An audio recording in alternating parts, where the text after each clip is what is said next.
9 अक्टूबर हापुड़ में चल रही शिव महापुराण कथा के आज 5वें और अंतिम दिन की कथा पूर्ण हो गई है। इस वीडियो में हम आपको गुरुजी पंडित प्रदीप मिश्रा जी को बताए आज की कथा का संपूर्ण सार और उपाय। साथ ही साथ कल है 10 अक्टूबर, नवरात्र की सप्तमी तिथि है और इस दिन आपको 11 आम के पत्ते की कोमल डाली वाला विशेष उपाय करना है। यह काफ़ी अच्छा नवरात्र का मनोकामना पूर्ति उपाय है जिसे आप 10 अक्टूबर को करके अधिक से अधिक लाभ प्राप्त कर सकते हैं, उसकी जानकारी भी देने वाले हैं। सरल भाषा में उपाय आपको समझाएंगे ताकि आपको आसानी से समझ में आ सके और आप सही तरीके से उपाय कर सकें। आज 9 अक्टूबर अंतिम दिन की श्री हनुमंत शिव महापुराण कथा जो कि हापुड़ में चल रही थी, इसमें गुरुजी ने कुल 14 उपाय पत्र उपयोगी जानकारियाँ दी हैं। सभी जानकारी और उपाय आपको हम इस वीडियो के माध्यम से बताने वाले हैं। अगर किन्हीं कारणवश आपने आज की कथा नहीं सुन पाई है तो पूरी कथा का रस तत्व आपको इस छोटे से वीडियो से प्राप्त होने वाला है। आज की कथा शुरू होते ही गुरुजी ने कहा, ऐसा इस संसार में कोई नहीं जन्मा है जिससे पाप कर्म ना हुआ हो। इंद्रियों के माध्यम से, शरीर के माध्यम से, वाणी के माध्यम से, श्रवण शक्ति के माध्यम से, नेत्रों के माध्यम से किन्हीं न किन्हीं कारणों से मनुष्य से पाप कर्म हो ही जाता है। शिव महापुराण की कथा कहती है, अगर इंद्रियों के द्वारा हमसे कोई पाप कर्म हुआ है तो वह हमारे द्वारा एक लोटा जल शिवलिंग पर अर्पित करने से समाप्त हो जाता है। बढ़ते हैं आज की कथा की दूसरी विशेष जानकारी की ओर। गुरुजी ने कहा, श्री शिवाय नमस्तुभ्यम का मतलब है मैं भगवान शंकर और माता पार्वती को प्रणाम करता हूँ या करती हूँ। बढ़ते हैं आज की कथा की तीसरी विशेष जानकारी की ओर। गुरुजी ने कहा, अगर आप इस शिव महापुराण कथा का श्रवण कर रहे हैं तो आपको एक प्रण लेना चाहिए। जब कभी मेरे ऊपर कोई तकलीफ, कष्ट, संकट आएगा तो मैं ढोंग प्रपंच में नहीं पड़ूंगा या पड़ूंगी, बल्कि मैं भोलेनाथ के चरणों में पहुंच जाऊंगा, भोलेनाथ के मंदिर में पहुंच जाऊंगा। बढ़ते हैं आज की कथा की चौथी विशेष जानकारी की ओर। सुनील जी पत्र लेकर आए जिसमें लिखा, मैं ड्यूटी में था, मुझे घर से फ़ोन आया, 16 साल का मेरा बेटे का एक्सीडेंट हो गया। डॉक्टर ने ब्रेन हेमरेज बताया और ऑपरेशन करने को कहा और डॉक्टर ने यह भी कहा कि इसके बाद वह कोमा में भी जा सकता है और आगे क्या होगा कुछ नहीं कहा जा सकता। मैंने ऑपरेशन करवा लिया और मेरा बेटा कोमा में चला गया, उसका शरीर काम नहीं कर रहा था। मुझे मेरे ऑफिस में कार्य करने वाले दोस्त ने बताया कि मेरी माँ सीहोर वाले महाराज की कथा सुनती है जो कि श्री शिवाय नमस्तुभ्यम मंत्र का बखान करते हैं। आप उस बच्चे के कान में श्री शिवाय नमस्तुभ्यम मंत्र सुनाओ। डॉक्टर से हमने कहा पर डॉक्टर ने मना कर दिया, पर हमने रिक्वेस्ट की तो डॉक्टर ने हाँ कह दी। इसके बाद हमने हेडफोन के माध्यम से उसके कानों में श्री शिवाय नमस्तुभ्यम मंत्र बजा दिया।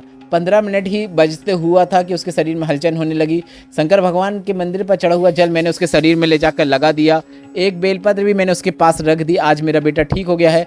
उसी का आभार व्यक्त करने हम कथा पंडाल में आए हैं।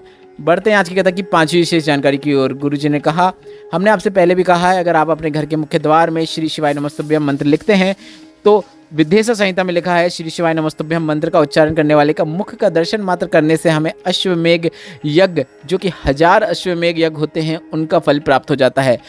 और अगर आपके घर में कोई ऐसा व्यक्ति प्रवेश करेगा जो आपके घर के दरवाजे में श्री शिवाय नमस्तुभ्यम पढ़ते हुए प्रवेश करेगा, तो अगर आप उसके मुख का दर्शन करेंगे तो आपको ही लाभ देखने को मिलेगा।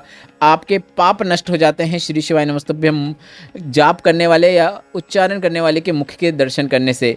इसके साथ ही गुरुजी ने कहा कि इस दीपावली में सभी को अपने घर के मुख्य द्वार में श्री शिवाय नमस्तुभ्यम या तो लिख देना है या तो उसे स्टिकर लाकर चिपका देना है। बढ़ते हैं आज की कथा की छठवीं विशेष जानकारी की ओर। आशा जी पत्र लेकर आई जिसमें लिखा, मेरा बेटा 18 वर्ष का है, 6 सीढ़ी से वह नीचे गिर गया। हॉस्पिटल लेकर गए तो डॉक्टर ने कहा कि अब आपके बेटे में कुछ भी नहीं है, कोई हलचल नहीं है। तभी वहां पर 2 महिला मिली जिन्होंने मुझे श्री शिवाय नमस्तुभ्यम मंत्र का जाप करने को कहा, शिवलिंग पर जल चढ़ाने को कहा। मुझे मंत्र समझ में नहीं आया तो मैंने अपने देवर को बुलाकर उनसे मंत्र पूछा कि कौन सा मंत्र कह रही हैं। इसके बाद हमने मंदिर ढूंढा, मंदिर पर जल चढ़ाया और जल लेकर जैसे ही मैं हॉस्पिटल आई उसके बाद मुझे पता चला कि बेटे की सांसें आ गई हैं, बेटा सांस लेना शुरू कर दिया है। इसके बाद उसके शरीर में मैंने शिवलिंग पर चढ़ा हुआ जल लगा दिया। बेटा वेंटिलेटर में था, मैंने उसके पास बैठकर श्री शिवाय नमस्तुभ्यम मंत्र का जाप किया। अब मेरा बेटा पूरी तरीके से ठीक हो गया है। उसी का आभार व्यक्त करने में कथा पंडाल में आई हूँ। बढ़ते हैं आज की कथा की 7वीं विशेष जानकारी की ओर। गुरुजी ने कहा, नवरात्र के 9 दिनों में आपको छोड़ो या ना छोड़ो, पर नवरात्र में आपको झूठ बोलना, प्रपंच करना, किसी को दुखी करना छोड़ देना है, ऐसा संकल्प लेना है। बढ़ते हैं आज की कथा की 8वीं विशेष जानकारी की ओर। एक पत्र आया जिसमें उन्होंने लिखा, मेरे पति को हार्ट की समस्या हो गई। डॉक्टर ने कहा कि हार्ट काम करना बंद कर दिया है। इसके साथ ही हमें वहीं पर काम करने वाली महिला ने आपकी कथा के बारे में बताया। मैंने मंदिर में जल चढ़ाकर उसे प्राप्त करके पति को देना शुरू किया। डॉक्टर ने ऑपरेशन की कह दिया था। इसके बाद जब हम ऑपरेशन के लिए गए, जांच हुई तो डॉक्टर ने कहा कि सारी रिपोर्ट नॉर्मल आ गई है, ऑपरेशन की जरूरत नहीं है। उसी का आभार व्यक्त करने हम कथा पंडाल में आए हैं। बढ़ते हैं आज की कथा की 9वीं विशेष जानकारी की ओर। गुरुजी ने कहा, कल एक बहन ने पत्र के माध्यम से एक प्रश्न पूछा था कि शंकर भगवान कौन सा जल स्वीकार करते हैं? गंगा का, नर्मदा का, नदी का, कुएं का, बावड़ी का, सरोवर का, मानसरोवर का? कौन सा जल शंकर भगवान को प्रिय है? तो इस पर गुरुजी ने कहा, शिव महापुराण की कथा कहती है शंकर को भाव का जल प्रिय है। निर्मल भाव से अगर आप भोलेनाथ को कोई सा भी जल अर्पित करेंगे तो वह भोलेनाथ स्वीकार करते हैं। बढ़ते हैं आज की कथा की 10वीं विशेष जानकारी की ओर। गुरुजी ने कहा, घर का भोजन, घर का भजन, ये दोनों साधारण नहीं है। आप अपने घर में जो भोजन मिल रहा है उससे सुखी रहिए। गुरुजी ने कहा, जब हम अपने परिवार वालों के साथ बैठकर भोजन करते हैं तो हम अपने मन की बात सबके सामने प्रकट करते हैं। अगर हम हमारे घर में भजन कर रहे हैं तो आप याद रखें, घर पर किया गया भजन, मंदिर पर किया गया भजन या कहीं पर भी किया गया भजन, जब हम करते हैं भजन तो भगवान स्वयं हमारे निकट आकर बैठ जाते हैं। बढ़ते हैं आज की कथा की 11वीं विशेष जानकारी की ओर। आरती सिंह जी पतली कराई, जिसमें लिखा 17 साल हो गए थे, औलाद नहीं थी। आपकी कथा 2.5 साल पहले कथा सुनना शुरू की थी और बाबा की कृपा से मुझे पुत्र रत्न की प्राप्ति हुई है। यहाँ कथा पंडाल में मैं अपने 2.5 साल के पुत्र को लेकर आई हूँ। इसके साथ ही हमारा एक 25 साल से प्लॉट का केस चल रहा था, जिसके लिए मैंने इस पंडाल में बैठे बैठे कामना की, रज को लगाकर माथे में चली गई और 25 साल वाला पुराना केस हमारा अभी अभी मेरे पक्ष में आ गया है। उसी का आभार व्यक्त करने में कथा पंडाल में आई हूँ। बढ़ते हैं आज की कथा की 12वीं विशेष जानकारी की ओर। गुरुजी ने कहा, कभी एकांत में आपको अगर कोई शिवलिंग दिखे तो वह एकांतेश्वर महादेव शिवलिंग कहलाता है। 5 मिनट बैठकर आपको वहाँ पर भोलेनाथ से अपने दिल की बात अवश्य बोलना है। हे महादेव, मैं तुम्हारा हूँ और ऐसा कोई पल नहीं है कि मैं आपको याद नहीं करता हूँ। हर पल हर घड़ी मैं आपको याद करता हूँ। इस प्रकार से महादेव से आपको अवश्य बोलना चाहिए।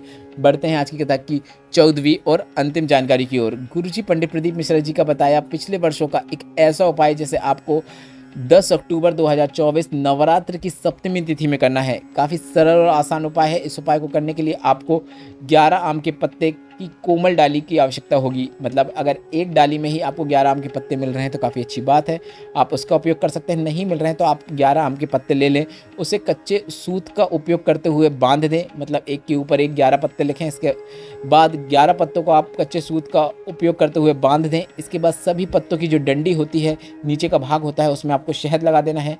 इसके बाद अपनी कामना करते हुए श्री शिवाय नमस्तुभ्यम बोलते हुए, नमः शिवाय बोलते हुए, ओम नमः शिवाय बोलते हुए इसे आपको माता अशोक सुंदरी के स्थान पर अर्पित कर देना है।